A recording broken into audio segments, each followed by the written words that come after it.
Hello friends, कैसे हो आप सभी। स्वागत है आप सभी का हमारे यूट्यूब चैनल द नॉलेज पर। दोस्तों, जैसा कि आपको पता है कि राजस्थान की हिस्ट्री में हमने एक टॉपिक राजस्थान की सभ्यता कंप्लीट कर लिया है, जिसको आप हमारी यूट्यूब चैनल की प्लेलिस्ट में जाकर देख सकते हो।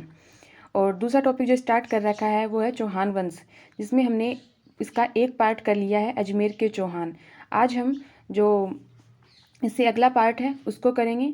तो सेशन को स्टार्ट करने से पहले यदि अभी तक आपने हमारे चैनल को सब्सक्राइब नहीं किया है तो प्लीज़ सब्सक्राइब कर लीजिए, साथ ही बेल आइकन को प्रेस कर लीजिए, जिससे कि आपको हमारे न्यू वीडियो का नोटिफिकेशन मिल सके।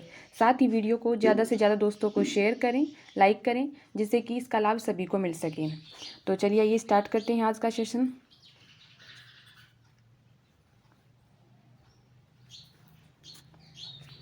अजमेर के चौहान में हमने 5 शासक को पढ़ लिया है। अगला जो है वो है अजय राज, जिसका शासनकाल है 1105 से 1133। तो आइए स्टार्ट करते हैं इनके बारे में, इनकी विशेषताएं क्या क्या हैं। तो इनकी जो पहली विशेषता है वो ये है कि इन्होंने 1113 ईस्वी में अजमेर शहर बसाया। अजमेर शहर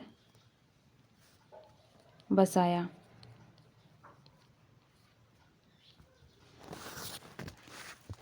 ये सवाल जो है वो पुलिस परीक्षा 2022 में आया हुआ है। पुलिस परीक्षा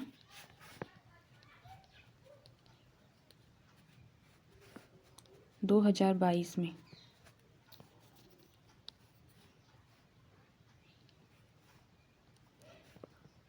और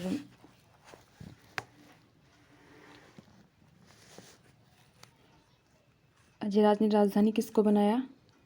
अजमेर को राजधानी अजमेर को बनाया। राजधानी अजमेर को बनाया। तो ये सवाल जो है प्रयोगशाला सहायक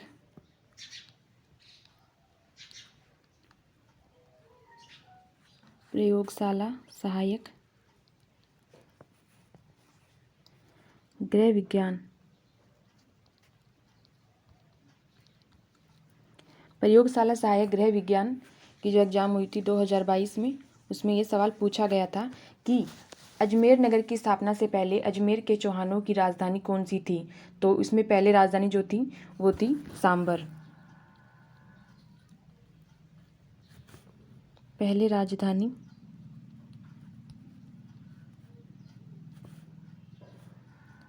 सांबर।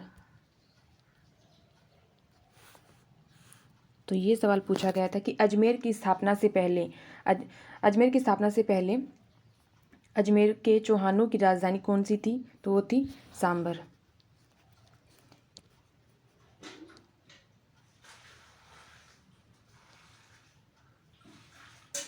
इसके बाद इनकी जो अगली विशेषता है वो ये है कि इन्होंने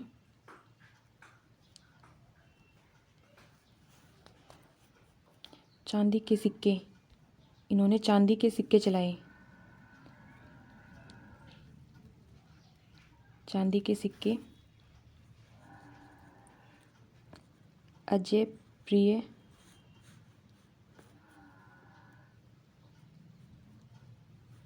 प्रिय द्रंभ के नाम से चलाए, जिन पर इनकी पत्नी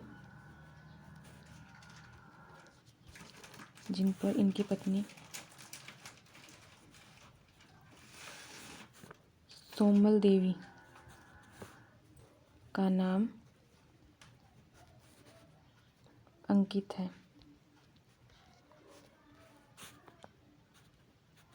तो इन्होंने क्या किया? अजय राज ने चांदी के सिक्के चलाए अजय प्रिय द्रंभ के नाम से, जिन पर इनकी पत्नी सोमल देवी का नाम अंकित है। तो इनकी पत्नी सोमल देवी और इन्होंने जो सिक्के चलाए वो चांदी के सिक्के थे, और किस नाम से चलाए? वो है अजय प्रिय द्रंभ के नाम से चलाए। नेक्स्ट, इन्होंने बीटली पहाड़ी पर एक दुर्ग का निर्माण करवाया, अजय मेरो दुर्ग। तो इन्होंने इन्होंने अजमेर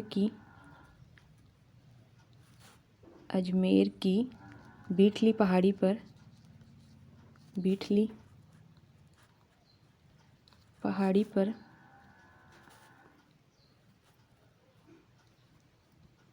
अजय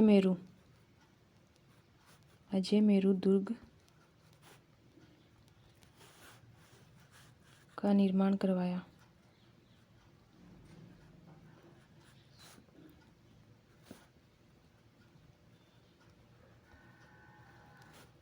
बीठली पहाड़ी पर अजय मेरू दुर्ग का निर्माण करवाया। और ये जो अजय मेरू दुर्ग है इसके बारे में देखते हैं।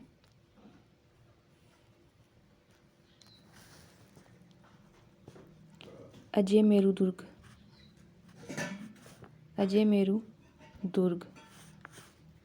इसके अन्य नाम जो है वो है तारागढ़,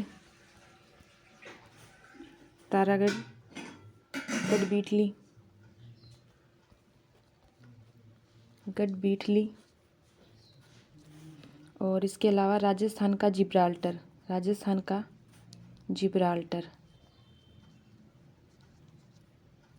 तो अजय मेरू दुर्ग जो है इसका निर्माण अजय राज ने करवाया बीठली पहाड़ी पर, जो कि अजमेर में है। इस अजय मेरू दुर्ग के अन्य नाम जो हैं वो है तारागढ़, गढ़बीठली, राजस्थान का जिब्राल्टर।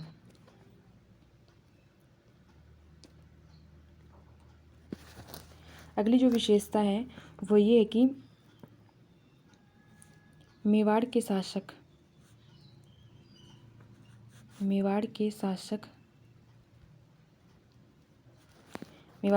हैं पृथ्वीराज सिसोदिया। पृथ्वीराज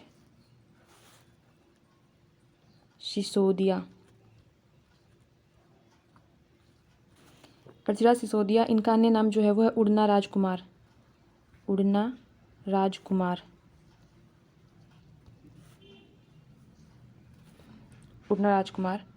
इन्होंने मेवाड़ के शासक पृथ्वीराज सिसोदिया, जिनका नाम है उड़ना राजकुमार, अन्य नाम है, तो इन्होंने क्या किया, इन्होंने अजय मेरू दुर्ग की मरम्मत करवाई।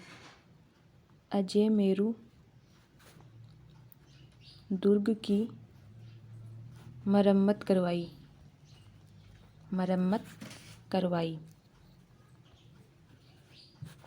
और इस दुर्ग का नाम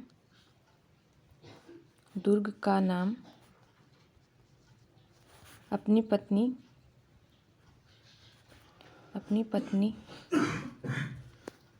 तारा के नाम पर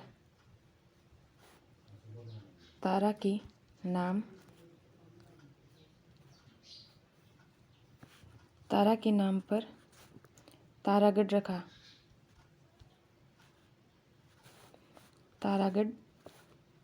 रखा। तो अजय मेरू दुर्ग है इसका नाम तारागढ़ किसने रखा? पृथ्वीराज सिसोदिया ने, क्योंकि इन्होंने इस दुर्ग की मरम्मत करवाई और अपनी पत्नी तारा के नाम पे इसका नाम तारागढ़ रखा। और ये बीठली पहाड़ी पर इसलिए इसको गढ़बीठली कहा जाता है। एक बार इसको देख लेते हैं फिर से।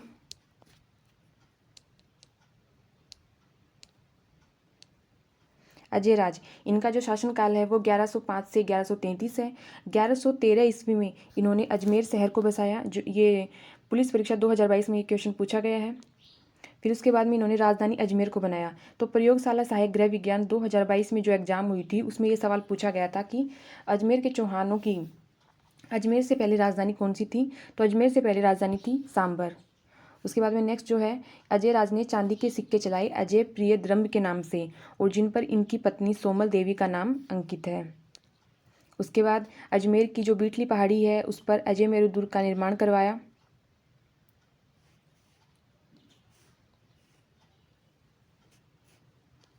उसके बाद अजय मेरू दुर्ग जो है इसके अन्य नाम है तारागढ़, गढ़बीठली, राजस्थान का जिब्राल्टर। और जो मेवाड़ के शासक हैं पृथ्वीराज सिसोदिया, जिन्हें उड़ना राजकुमार भी कहा जाता है, इन्होंने अजय मेरू दुर्ग की मरम्मत करवाई और इस दुर्ग का नाम अपनी पत्नी तारा के नाम पे तारागढ़ रखा। तो ये थे अजय राज। इसके बाद में अगले शासक जो हैं वो हैं अर्णोराज।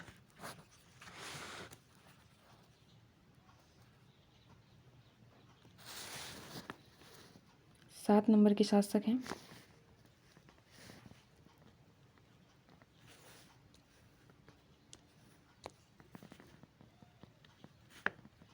वो है अर्णोराज। इन्हें आनाजी भी कहते हैं, आनाजी। इनका जो शासनकाल है वो 1133 से 55 है।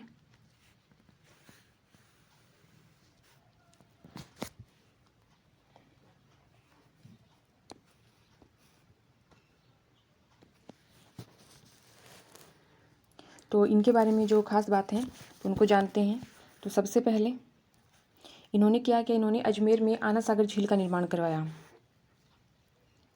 इन्होंने अजमेर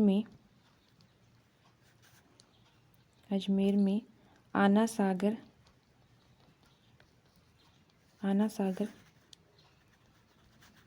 झील का निर्माण करवाया। झील का निर्माण करवाया। इसी झील के किनारे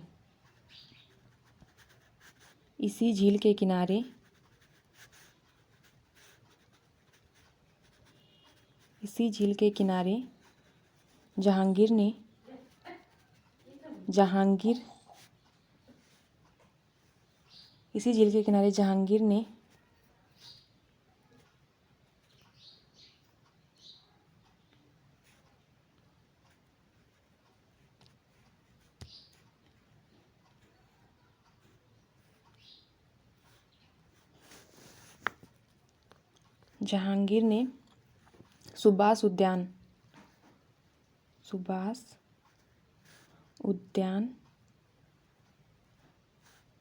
या दौलत बाग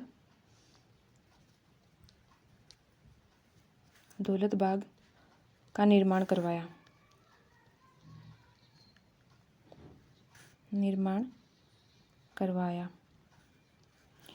वह शाहजहां ने इसी झील के किनारे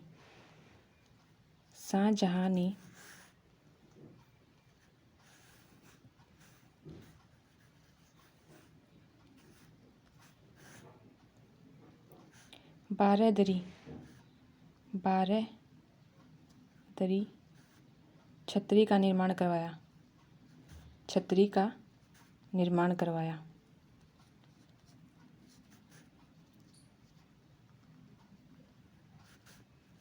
तो इसमें ये है कि आना सागर झील, अजमेर में आना सागर झील का निर्माण अर्णोराज यानी आनाजी ने करवाया। और इसी आना सागर झील के किनारे जहांगीर ने सुभाष उद्यान, जिसे दौलत बाग भी कहते हैं, इसका निर्माण करवाया। और शाहजहां ने 12 दरी छतरी का निर्माण करवाया।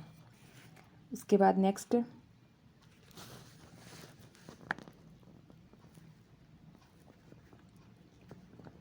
अर्णोराज ने पुष्कर में, अजमेर के पुष्कर में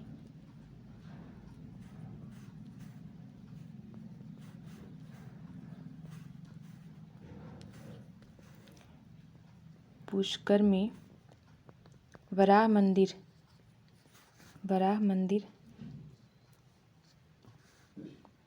का निर्माण करवाया।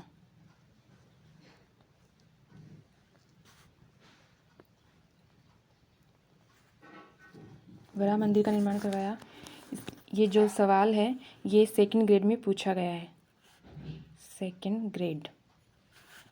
उसके बाद इनकी जो नेक्स्ट वो है विशेषता, वो ये है कि अर्णोराज ने गुजरात के शासक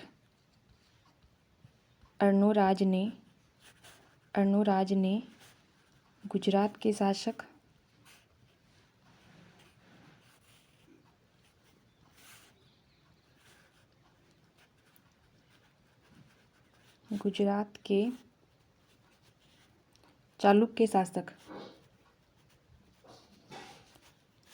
के चालुक्य शासक जो थे उस समय, वो थे कुमारपाल। अर्णोराज ने गुजरात के चालुक्य शासक कुमारपाल पर आबू के निकट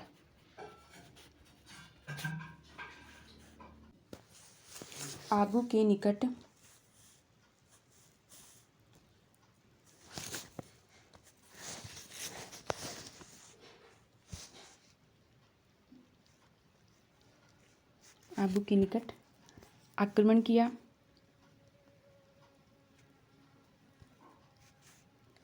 आक्रमण किया जिसमें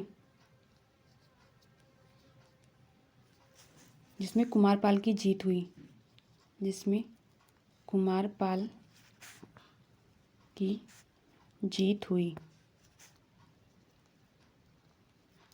मतलब अर्णोराज ने गुजरात के चालुक्य शासक हैं कुमारपाल, इन पर आक्रमण किया और इस युद्ध में कुमारपाल की विजय हुई। उसके बाद में अर्णोराज के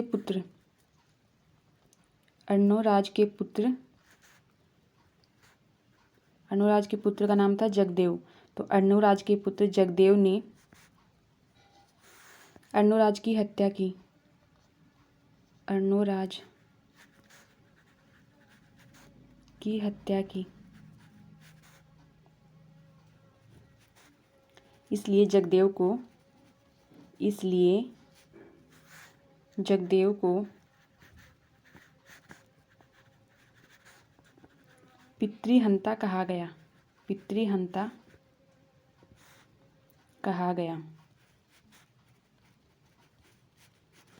तो इसको एक बार फिर से देख लेते हैं अर्णोराज के बारे में। अर्णोराज, जिसका अन्य नाम है आनाजी, इनका शासनकाल है 1133 से 55। इन्होंने अजमेर में आना सागर झील का निर्माण करवाया और इसी आना सागर झील के किनारे जहांगीर ने सुभाष उद्यान या फिर दौलत बाग है उसका निर्माण करवाया और शाहजहां ने 12 दरी छत्री का निर्माण करवाया। उसके बाद अर्णोराज ने पुष्कर में वराह मंदिर का निर्माण करवाया, जो कि सेकंड ग्रेड एग्जाम में आया हुआ सवाल है। अर्णोराज ने गुजरात के चालुक्य शासक कुमारपाल पर आक्रमण किया जिसमें कुमारपाल की जीत हुई और अर्णोराज के पुत्र जगदेव ने अर्णोराज की हत्या कर दी, इसलिए जगदेव को पितृहंता कहा गया। इसके बाद जो नेक्स्ट शासक हैं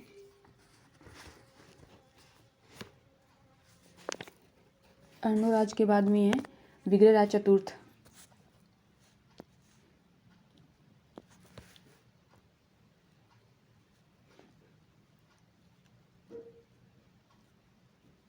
विग्रहराज चतुर्थ, इनका जो शासनकाल है वो है 1158 से 63। 1158 से 63 ये इनका शासनकाल है। तो इनके बारे में जानते हैं।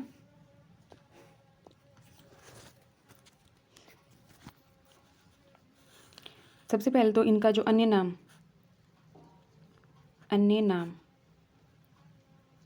इनका अन्य नाम है बिसलदेव।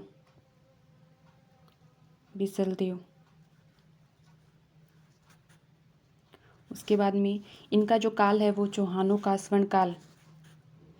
इनका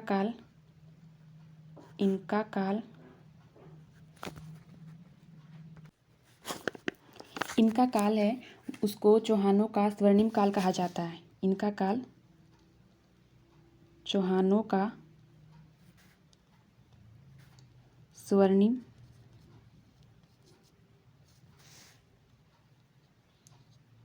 काल माना जाता है।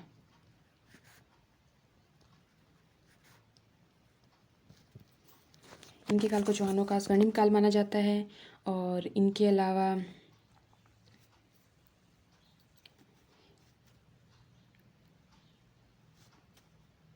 इन्होंने हरिकेली नाटक की रचना की। इनका जो नाटक है वो है हरिकेली।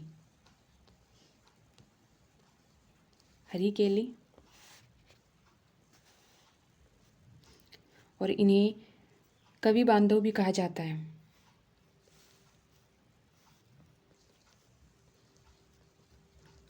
इन्हें कवि बांधव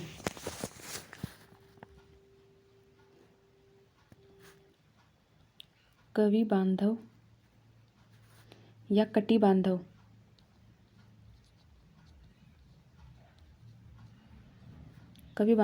बांधव भी कहा जाता है।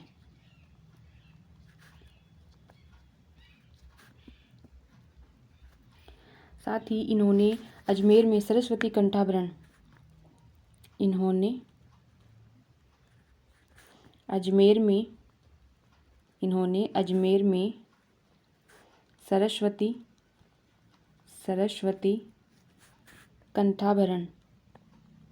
सरस्वती कंठाभरण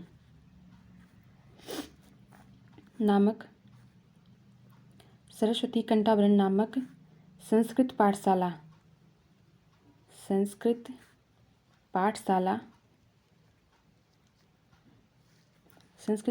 का निर्माण करवाया।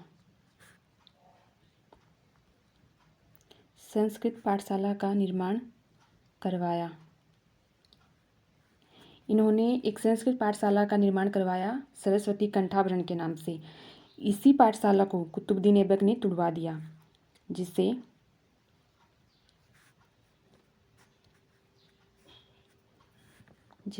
कुतुबुद्दीन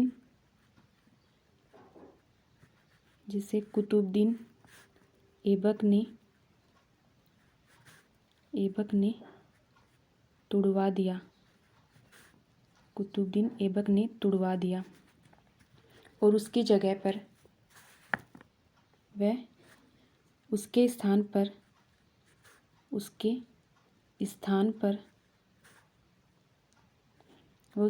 पर अढ़ाई दिन का झोपड़ा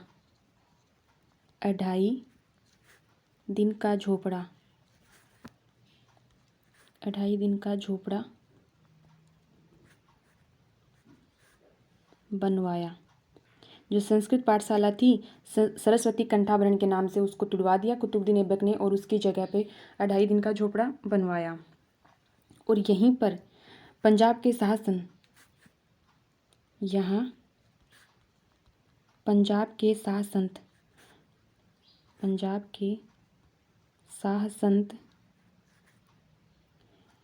की स्मृति में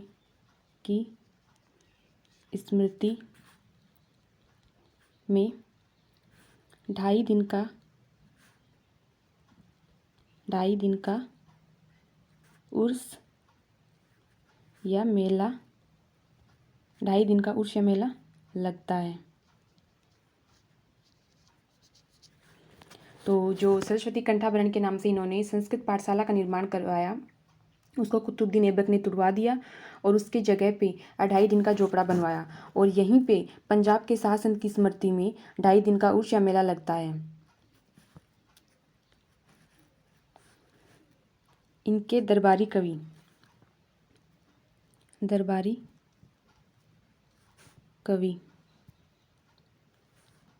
ये इम्पोर्टेंट है। दरबारी कवि जो हैं वो एक है नरपति नालय। इनकी रचना है बिसलदेव रासो।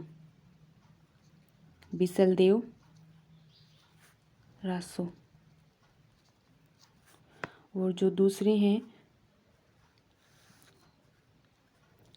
वो हैं सोमदेव।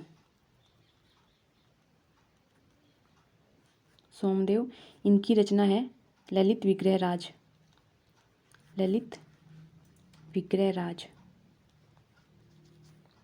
तो इनके दरबारी कवि जो हैं वो दो हैं, नरपति नालय जिनकी रचना है बिसलदेव रासो, और सोमदेव ललित विग्रह राज। ये इंपॉर्टेंट है, कई बार एग्जाम में पूछा गया है। तो ये थे बिसलदेव विग्रह राज चतुर्थ। एक बार इनको फिर से देख लेते हैं। विग्रह राज चतुर्थ, इनका जो शासनकाल है वो 1158 से 63 है। 1158 से 63 है। इनका अन्य नाम बिसलदेव है। इनका काल चौहानों का स्वर्णिम काल माना जाता है। इनका नाटक है वो है हरिकेली। उसके बाद इन्हें कवि बांधव या कटी बांधव भी कहा जाता है। इन्होंने अजमेर में सरस्वती कंठाभरण नाम से एक संस्कृत पाठशाला का निर्माण करवाया, जिसको कुतुबुद्दीन ऐबक ने तुड़वा दिया और उसकी जगह पे अढ़ाई दिन का झोपड़ा बनवा दिया। यहीं पे पंजाब के शाह संत की स्मृति में ढाई दिन का उर्स या मेला लगता है। इनके दरबारी कवि जो हैं वो दो हैं, नरपति नालय जिनकी रचना है बिसलदेव रासो, और सोमदेव जिनकी रचना है ललित विग्रह राज।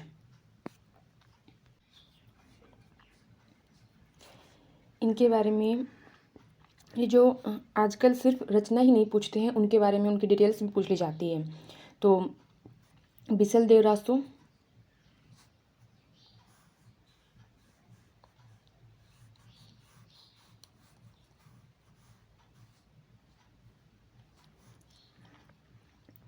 ये जो बिसलदेव रासो है, इसके अंदर क्या है?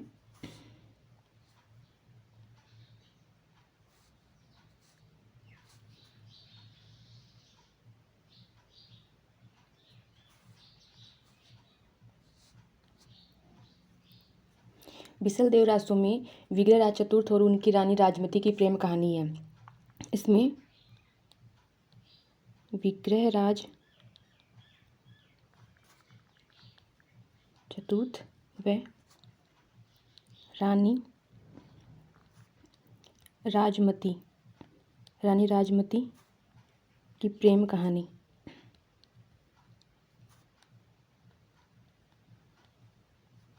रानी राजमती की प्रेम कहानी है और इसकी जो भाषा है वो है गोड़वाड़ी। ये गोड़वाड़ी भाषा में लिखा गया है। गोड़वाड़ी आजकल जो परीक्षा में सवालों का जो ट्रेंड है वो इस तरह से बढ़ रहा है कि इसमें किस भाषा में उसके कितने अध्याय हैं, तो ये सब पूछ लिया जाता है। तो इसको आप ध्यान में रख लीजिएगा। जो इनकी अगली दूसरे जो दरबारी कवि हैं वो हैं सोमदेव। दूसरे हैं वो हैं सोमदेव और इनकी रचना जो है वो है ललित विग्रहराज। ललित विग्रहराज। ललित विग्रहराज इसमें क्या है, इसके अनुसार इसके अकॉर्डिंग विग्रहराज ने गजनी के राजा खुसरो शाह को हराया। इसके अनुसार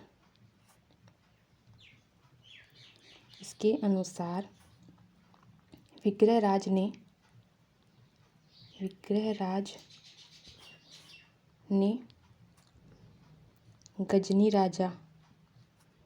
गजनी राजा खुसरो शाह को हराया।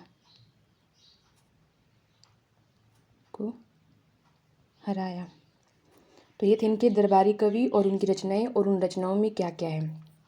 उसके बाद जो आता है वो है इन्होंने बिसलदेव ने बिसलपुर की स्थापना की। बिसलपुर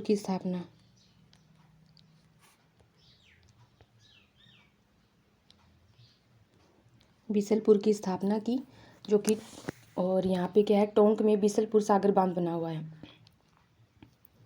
टोंक में बिसलपुर सागर बांध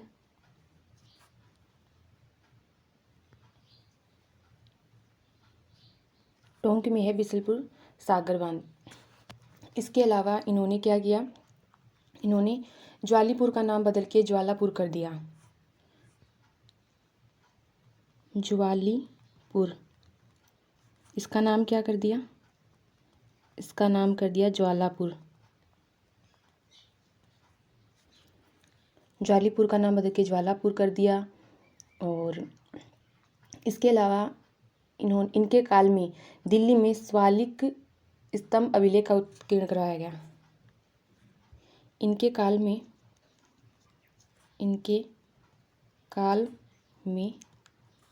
दिल्ली में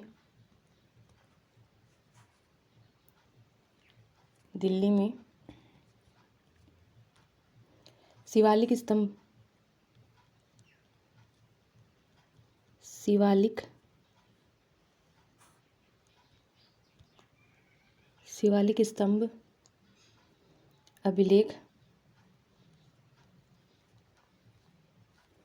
अभिलेख का उत्कीर्ण करवाया गया।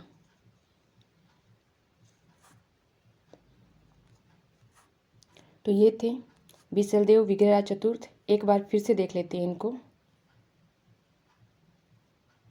विग्रहराज चतुर्थ जिनका शासनकाल 1158 से 63 है। इनका अन्य नाम बिसलदेव है। इनका काल जो है वो चौहानों का स्वर्णिम काल कहलाता है। इनका नाटक है वो है हरिकेली। इन्हें कवि बांधव या कटी बांधव भी कहा जाता है। इन्होंने अजमेर में सरस्वती कंठाभरण नामक एक संस्कृत पाठशाला का निर्माण करवाया था, जिसको कुतुबुद्दीन ऐबक ने तुड़वा के 2.5 दिन का झोपड़ा बना लिया और वहीं पे 2.5 दिन का पंजाब के शासन की स्मृति में उर्स या मेला लगता है। इनके दरबारी कवि नरपति नालय, जिनकी रचना है बिसलदेव रासो। बिसलदेव रासो जो है वो विग्रहराज चतुर्थ और उनकी रानी राजमती, इनकी प्रेम कहानी है। और इस बिसलदेव रासो की जो भाषा है वो है गोडवाड़ी। उसके बाद सोमदेव इनके दूसरे जो दरबारी कवि हैं, इनकी रचना है ललित विग्रहराज। इस ललित विग्रहराज के अनुसार विग्रहराज ने गजनी राजा खुसरो शाह को हराया था। उसके बाद इन्होंने बिसलपुर की स्थापना की। टोंक में बिसलपुर सागर बांध बना हुआ है और ज्वालीपुर का नाम ज्वालापुर कर दिया। इनके काल में दिल्ली में शिवालिक स्तंभ अभिलेख का उत्कीर्ण करवाया गया। उसके बाद में जो अगले शासक हैं, ये कौन से नंबर के शासक थे? ये 8 नंबर के शासक। तो इनके बाद जो अगले शासक हैं 9 नंबर, वो हैं पृथ्वीराज द्वितीय। पृथ्वीराज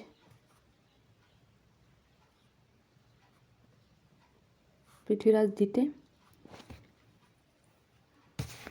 और इनके बारे में जो खास बात है वो ये है कि ये विग्रहराज चतुर्थ के बाद में अपरांगे शासक बना। अपरांगे शासक नहीं, इनके बाद में पहले अपरांगे शासक बना था। उसके बाद में पृथ्वीराज द्वितीय ने बागडोर संभाली थी। शिव उपासक थे ये, शिव उपासक है। और मेनाल में सहुवेश्वर, मेनाल में सहुवेश्वर शिव मंदिर, का निर्माण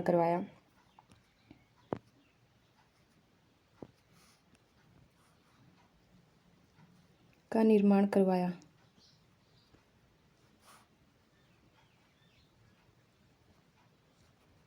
ये प्रयोगशाला सहायक 2019 में पूछा गया है। प्रयोगशाला सहायक की जो एग्जाम हुई थी 2019 में, इसमें ये पूछा गया है कि मैनाल का सहुवेश्वर शिव मंदिर, इसका निर्माण किसने करवाया। और फिर जो नेक्स्ट शासक हैं वो है सोमेश्वर। 10 नंबर पे सोमेश्वर।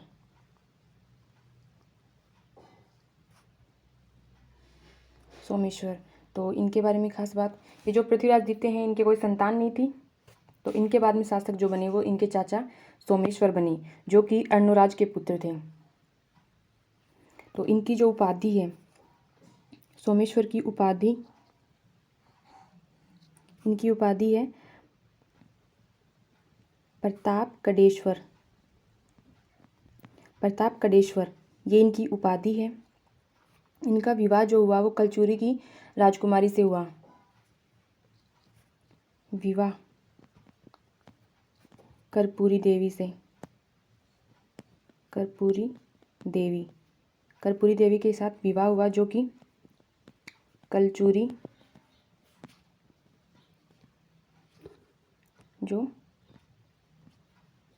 कलचुरी की राजकुमारी थी।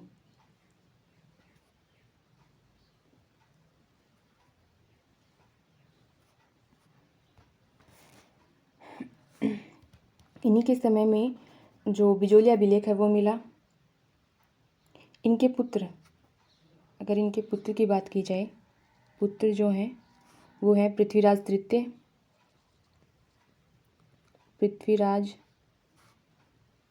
तृतीय व हरिराज,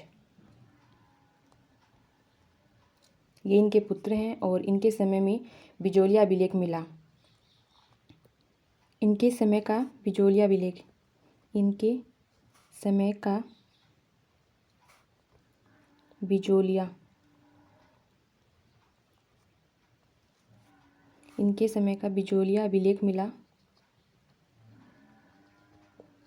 बिजोलिया अभिलेख मिला, जिसकी जो तिथि है वो है 1170 ईस्वी। और इनके बारे में यही कुछ खास बातें थी। इसके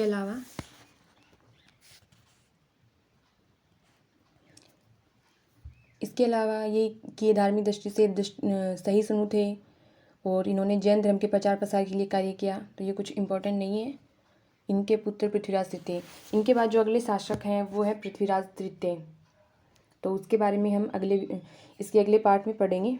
तो एक बार इनको देख लेते हैं। पृथ्वीराज सेकंड जो शिव उपासक हैं, और मैनाल में इन्होंने सौवेश्वर शिव मंदिर का निर्माण कराया, जो कि प्रयोगशाला सहायक के एग्जाम में आया हुआ है।